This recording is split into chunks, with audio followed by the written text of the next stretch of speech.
Hi everybody, welcome or welcome back to my channel. My name is Lottie and this is the return of the TBR scrolls.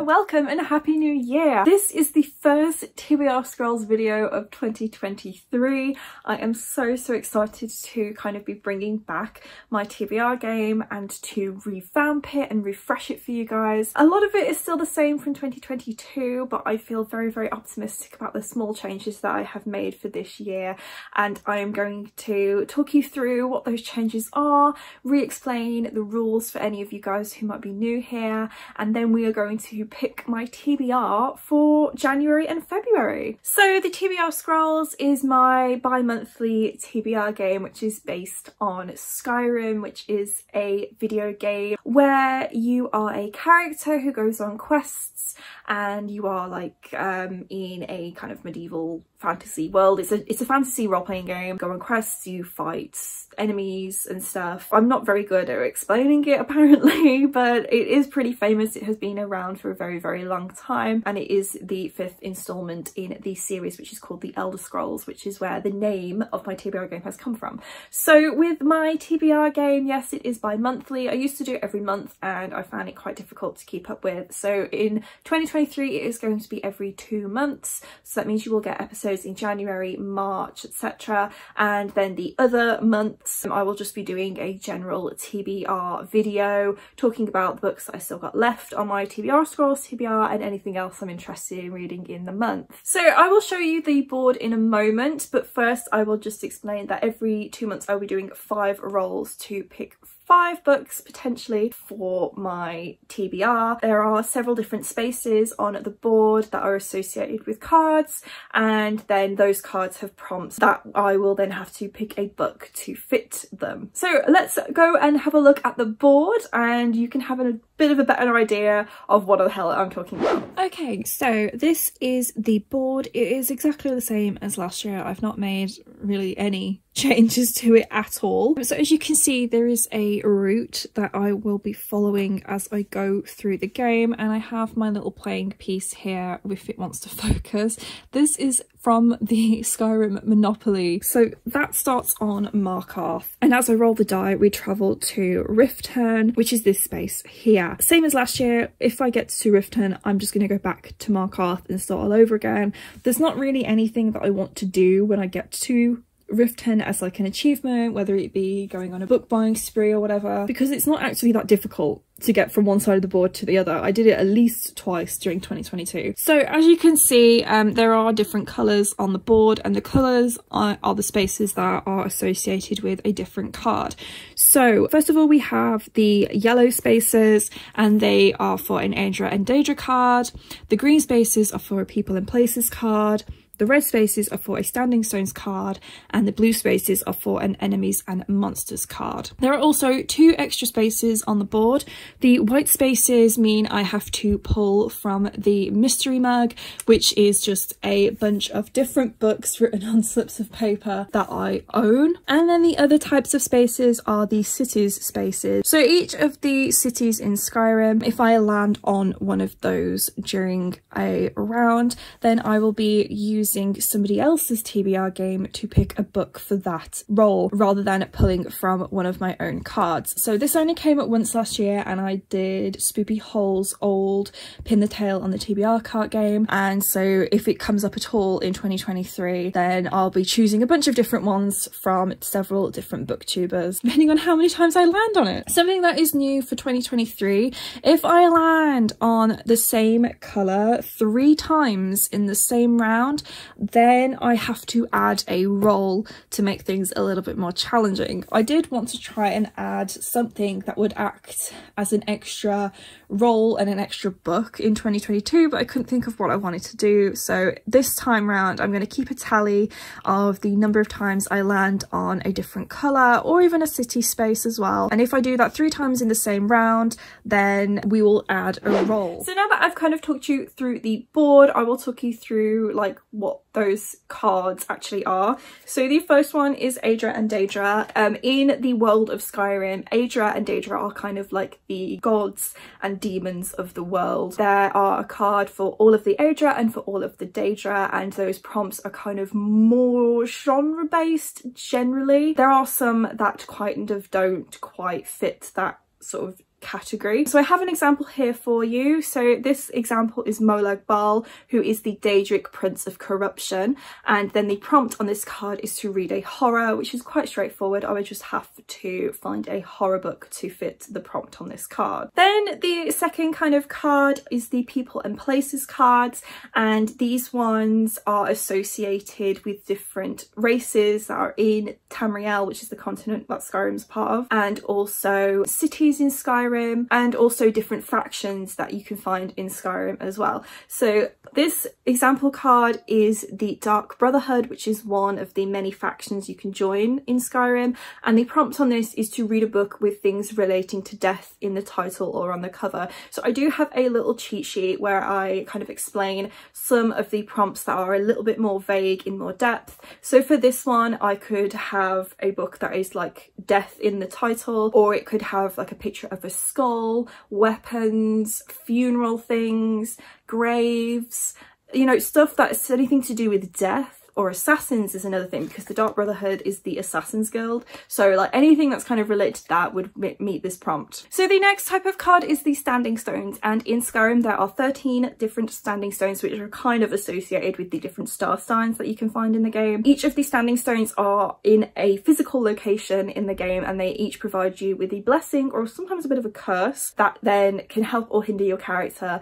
as you play the game itself. There are 13 Standing Stones cards, and each of these cards has a prompt that either might help me pick a book, or it might give me something that can help me to complete my TBR. So the example on this card is the Lover, and the prompt on this is to cease rolling immediately and mood read this month. So this card actually did come up last year, and it was quite ironic because it was the first time I was kind of bringing back my TBR game after a short break, and then I just got to mood read for the month. So that is literally what it says on the tin. If I pulled this card, I would just have to mood read. If it's the first card that I pull in a round, then I don't have to pick any books for my TBR. But if it was, for example, the final card that I pulled in a round, then I would still have the books that I'd already chosen for my TBR that I would have to read as well. But that's kind of the general gist of what Standing Stones cards can do. And then the final type of card is an Enemies and Monsters card. Now there aren't that many Enemies and Monsters spaces on the board, but these cards also act as punishments if I don't complete my TBR. And punishments are something that I'm going to carry on with in 2023. Because I'm pulling them from a series of different cards, they can sometimes be quite fun because they're either related to the board itself, or they fall back on what I'm reading and how I'm reading. So the example we have here is the Hagravens, and the Hagravens say fireball incoming. Roll a number between 1 and 100. If 50 or lower, move back 5 spaces. If 51 or higher, move forward 5 spaces. So this kind of is more to do with what happens to me on the board. So if I pulled this during the rolls, then I would just do what it says then. And if I pulled it as a punishment at the start of my TBR video, then I would do it as I'm doing the rolls. So what this prompt means, I need to use a random number generator, and if the number is 50 or lower, my piece on the board will move back 5 spaces, and if it's 51 or higher, move forward 5 spaces. So it's kind of a bit of a chance card for what happens to me on the board itself. And so the final type of card that is hidden amongst the People and Places, Aedra and Standing Stones decks is the guard cards. So these give me the power to either skip a punishment or a blue space if I land on them, so I don't have to do the prompts that's on the Enemies and Monsters card essentially. So there are a few of these hidden amongst the deck. If I pull one of these, then they are kept out of the deck until all 5 of them have been pulled and used. For the white spaces, this is the mystery mug that I will be pulling from if I land on them. So it's a little bit out of date. Originally I had a piece of paper with every single book on my owned TBR in here, including audiobooks and ebooks. Now I am going to be doing things a little bit differently for 2022. I'm not going to update it with every single book on my TBR because it's just going to be full. So I'm going to leave it for a little while, and then as I pull from it, I will read the books that I'm pulling from there. And when I feel like it needs topping up, then I'll top it up with books that are on my TBR, including audiobooks and ebooks as well. It's there if I do land on it. I did feel like I landed on it quite a lot in 2022. We don't know what's going to happen this year. If I feel like it needs topping up, then I'll top it up, but for now I feel like it's suitably full. And I don't need to keep putting books in it. So another small rule change for 2023 is that I'm not just going to be shuffling the cards every round. In 2022 I shuffled the cards in every round to try and get a little bit more variety with what came up, and I feel like it actually backfired on me because I kept getting the same prompts, and I want to see more prompts. Like there are some prompts that didn't come up at all and that I haven't seen yet and you guys haven't seen yet, so we're not going to be shuffling the cards this year until the end of the year. So I will just keep pulling, and then as I pull cards for the prompts, then we will put them into the bottom of the deck as you do with any other kind of card game. So I think that is everything with the rules. I'm sure that there's probably something that I've missed, but if it does come up, then as I play the game, then I will explain it at the time. That is enough explaining. Let's just get on with the first rolls of 2023 for my January and February TBR. So time for the first roll of 2023. And that's a 6. Oh my god.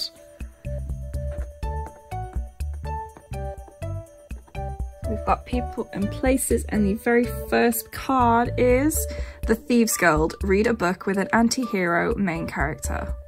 So my first prompt of 2023 was The Thieves Guild, which is to read a book with an anti-hero main character.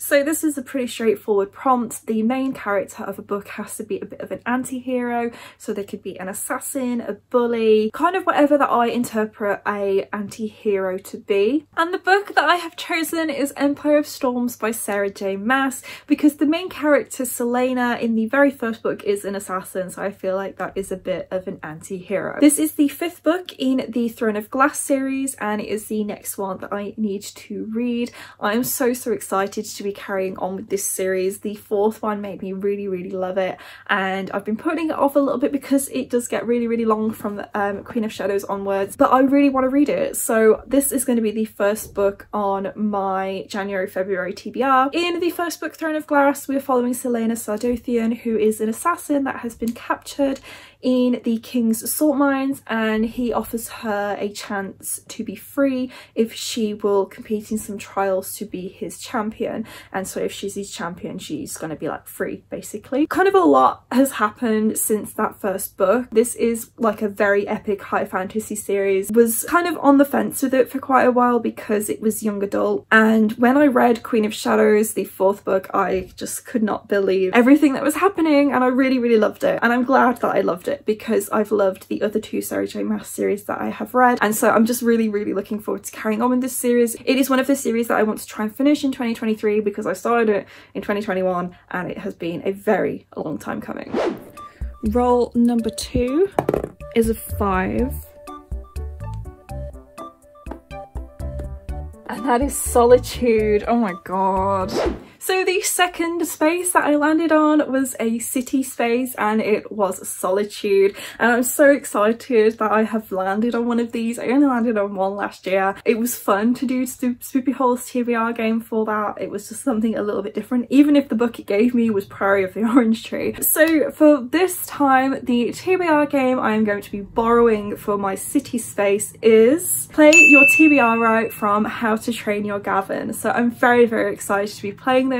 Gavin has stopped doing his TBR game now, but I've always loved watching those videos, and it was very tense and very fun. So if you don't know what How to Play Your TBR Right is, I do suggest checking out Gavin's videos. I will leave a link in the description, but it is basically a version of Play Your Cards Right, which was a old game show where there were several playing cards lined up and you had to guess higher or lower for the next card. So I'm going to be using this TBR game to pick my next book. Gavin always had a book he was really excited to read and a book he was never that excited about as his 2 options, and if he won, he got to read the book that he was really excited about, and if he lost, he had to read the book he wasn't that interested in. So these are the 2 books that I'm using as my choices. The book I'm really excited about is Legends and Lattes by Travis Baldry, which is a cozy high fantasy about an orc who sets up a coffee shop. I'm super excited to read this. I had an e-arc back when it was released from the author himself, and I just never got a chance to read it, and now it has been picked up by Tor and it is now traditionally published, which is very, very exciting. I've heard nothing but good things about this book and I do really want to give it a go. And then the book that I'm not so excited about is Armada by Ernest Cline. This is one of the books that are on my These Books Will Self-Destruct TBR, and it is a adult sci-fi about a teenager who's obsessed with video games, and then I think video games come to life. Now, I really enjoyed Ready Player One by Ernest Cline. I did not like Ready Player Two at all, so I'm very nervous about what this one could hold. It's also super long, the writing is absolutely teeny tiny, and I've not heard very good things about it, but it is one of the books that's on my self-destruct TBR, so I will be getting rid of it if I don't read it by I think November 2023. So this is my lose option. Okay, so I have watched very briefly one of Gavin's old videos to try and refresh me on how he did this game. So he had 5 cards set up along the back, so I will be doing the same. So because I'm only doing 1 round of this, I will allow myself a swap, however I won't allow myself a life. So if I lose, I lose and I have to read Armada. But if I want to swap one of the cards, I can, but only once. So cue the tense music. Let's turn around the first card. Okay, the first card is a Jack. It's a very high card, so I'm going to say lower. And it's a 4. Okay, I knocked this one over, but I didn't see it, so we're just going to put that back there if it'll go back. And it's a 4. Okay, so we're winning. So because it's quite low, I'm going to go with higher.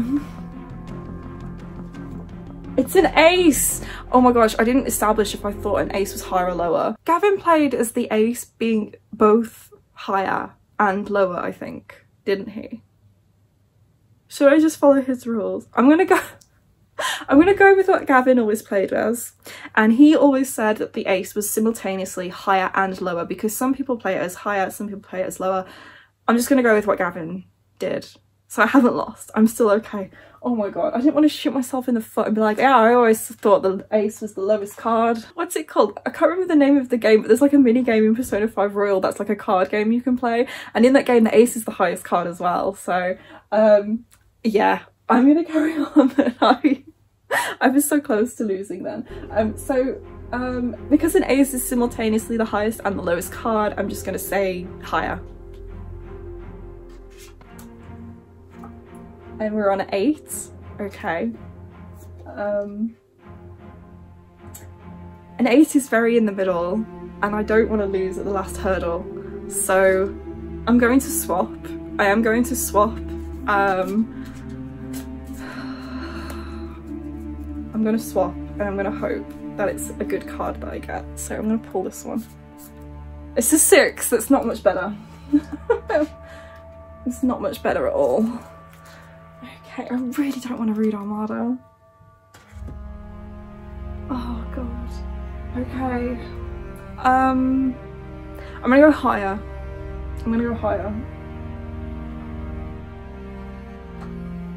Yes! Oh my god. Oh my god, it's a king. So we have won. So thank god, I will be reading Legends and Lattes then for the Solitude City space.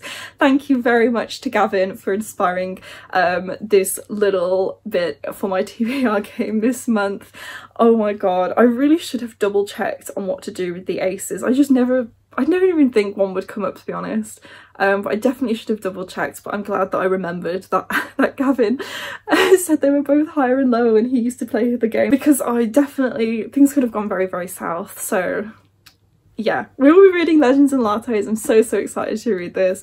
Yeah, I've already explained what it's all about. I'm just very hyped to read it. Roll number 3 is another 6.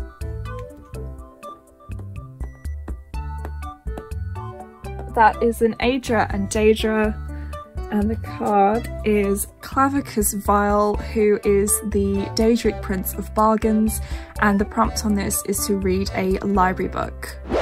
So the next card that I pulled was Clever File, who is the Daedric Prince of Bargains, and the prompt on this is to read a library book, and my thinking behind this prompt was that with a bargain you kind of have a deal to do something, and with a library book you kind of have a deal that if you bring it back on time you get to take out more books or something like that. I don't know. So yeah, Daedric Prince of Bargains. So this is really simple. Read a library book. I would like to try and read more library books this year, but I'm also wanting to prioritize my physical TBR, so it's kind of two things that conflict with each other very much. However, I will be fulfilling this prompt with Lady Midnight by Cassandra Clare. Now obviously this is not a library book, however I will be listening to the audiobook while I read this. So the audiobook I have borrowed from my library, and that is how I'm going to fulfill this prompt. So this is Lady Midnight by Cassandra Clare. It is the first book in the Dark Artifices series, and I don't really know too much about it other than it's going to follow,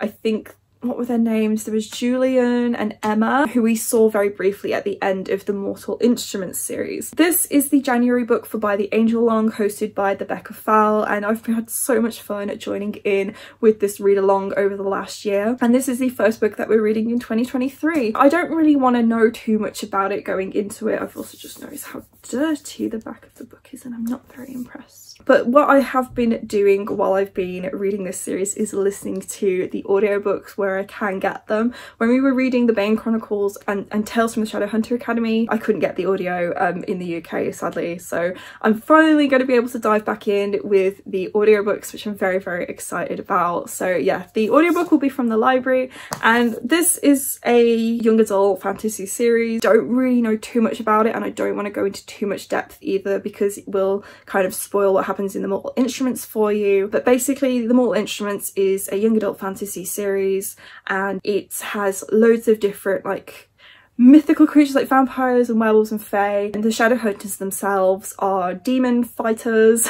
This is a terrible explanation. So this is kind of carrying on in that same world with all those fantastical creatures and the Shadowhunters and everything, and I'm just really excited to carry on with it.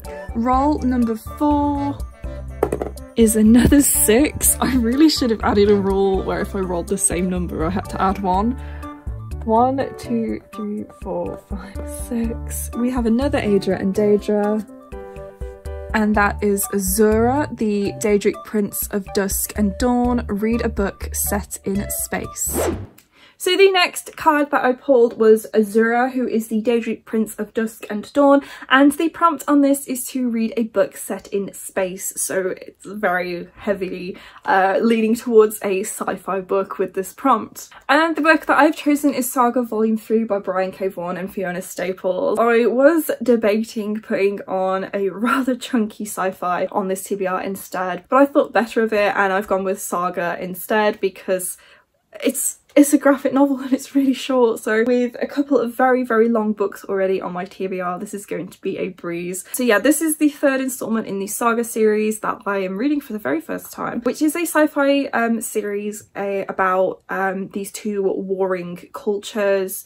And two people from those two different cultures end up having an illegal baby together, and they're kind of on the run. It's very much like a Romeo and Juliet set in space almost, and I have loved the first 2 installments. I'm very, very excited to see what is going to happen next. Okay, so this could be the final roll, but if I land on another yellow space, then we'll be adding in a book. Roll number 5 is a 4.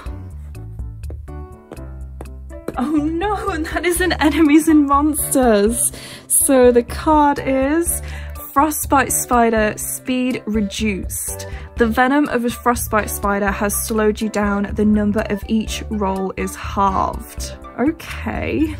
And the final card that I pulled was an Enemies and Monsters card. I cannot believe my luck. I'm pretty sure this happened to me last year as well. So we got the Frostbite Spider, which is a reduction of speed. So the venom of a frostbite spider has slowed you down. The number of each roll is halved. So this will apply more so in the next round when we do for March and April. And basically when I roll the die, if I roll a 6, for example, I instead will move 3 spaces. If I roll an odd number, like a 3, I will only move 1 space instead of 1.5 spaces because that's not a thing. So this will apply for the next 5 rolls. It's always the number of rolls that I do each month. So this will be basically the entirety of next round. We will have reduced speed, and it could very seriously impact how I'm able to build my TBR. Like, it could give me some pretty bad prompts. Quickly to mention as well, if I get a 1, I don't move at all, and I have to stay on the space and I will do the prompt that's on that space.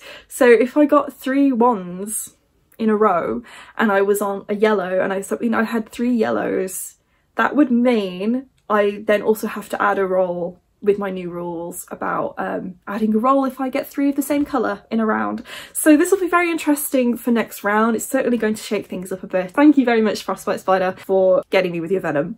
So these are the 4 books that are on my January and February TBR. Very chunky fantasies on there. It's not everything that I'm going to be reading in a month either, but I'm very much looking forward to it. Lady Midnight will obviously be read in January because it is the January book for By the Angel Along, but I'm very, very excited to get to Legends and Latos and Empire of Storms as well, and very excited to carry on with Saga. So that is not it for my January TBR. There are a few other books I would like to get to in January. So the first is a book that I'm carrying over from December, and it is Double Cross by Mallory Blackman, which is the 4th book in the Noughts and Crosses series. This is a young adult series, a bit of a dystopian where we have noughts and we have crosses, and the crosses have all the power in society and noughts are very oppressed. Now the thing about this is a cross is black people and noughts are white people, so it's kind of a bit of a alternate history role reversal type thing. In the first book we follow Callum and Seffi. Callum is a nought, Seffi is a cross, and they have a bit of a Romeo and Juliet romance that is very forbidden, and by this book we are kind of seeing the aftermath of the impacts that their relationship has had on society. I'm very interested to see what's going to happen next. It does span generations with Callum and Seffi's families, so I'm very interested to see what's going to happen to our cast of characters. Another book I'm carrying over from December is the Shadowhunters Codex by Cassandra Clare, which is a companion novel to the world of the Shadowhunters, and this is basically the book that Shadowhunters are given when they're in training, and it just kind of has general information about the world itself. If I don't get to it in January, it's not a big deal. I would like to read it at some point though. This is not one of the books for By the Angel Along. It was kind of just an extra add-on that Becca suggested we read in December because that was the only month where we had a bit of a break and we didn't have a book to read for a live show. But I would really like to read it just to see what it's all about and to get a little bit more of the world that I have come to love. And the final book on my January TBR is The Blade Itself by Jo Abercrombie, which is the first book in the First Law series, and I'm going to be reading this as a part of Catch Up Book Club, which is created by Becca from Becca and the Books and is hosted by a very big cast of people. This is the First Law along that Catch Up Book Club are doing. They've just finished Realm of the Elderlings, and I really miss joining in with Catch Up Book Club. I first joined in when they were doing the Game of Thrones read along, and I kind of fell off the bandwagon towards the end of that, and then I just completely missed Realm of the Elderlings. So I want to join in with this new read along that they're doing. I don't really know too much about this series. I've just got my Be Real notification. It's okay guys, I did my Be Real, it was on time. Anyway, yeah, so The Blade Itself, I don't really know too much about what the series is about. Becca did explain it in the announcement video, but I'm not really joining in for the interest in the series. I've never really paid much attention to Jo Abercrombie in the past, but I've heard it's grimdark and I really like J. Kristoff's books, so I think I'm going to enjoy this. It's a lot shorter than a lot of the fantasies that the Catch Up Book Club have been reading recently, so I'm just glad to be joining in again basically. I know last year I had a problem where I signed myself up for too many things, but I just really want to like give this a go and carry on with Catch Up Book Club. So yeah, I'm really excited to read this. No idea really what it's about. All I know is it's grimdark fantasy, and it's the first in like a 10-book series.